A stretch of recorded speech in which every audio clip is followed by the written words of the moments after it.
என்னுடைய YouTube channel நேயர்களுக்கு இனியொரு வணக்கம். அதாவது 12 ராசிக்காரர்களுக்கும் 12 விதமான குணங்கள் இருக்கும். அந்த குணத்துக்கு ஏற்றவாறு நான் தினமும் ஒரு கருத்துக்களை பதிவிட்டு கொண்டிருக்கின்றேன்.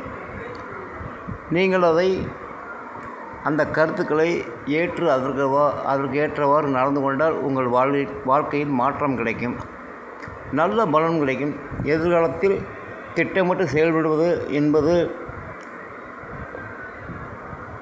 முக்கியமான விஷயம். நீங்கள் அதை சரியாக செயல்படுத்தினால் உங்கள் வாழ்க்கையில் நல்ல முன்னேற்றம் கிடைக்கும், வாழ்க்கையில் நல்ல பலன் கிடைக்கும், நல்ல நிலை ஏற்படும். வாழ்க வளமுடன். என்னுடைய கருத்துக்கள் பிடித்திருந்தால் என்னுடைய சேனலை சப்ஸ்கிரைப் செய்யவும். மதுரை ஜோதிட கலாநிதி KN மருதநாயகம்.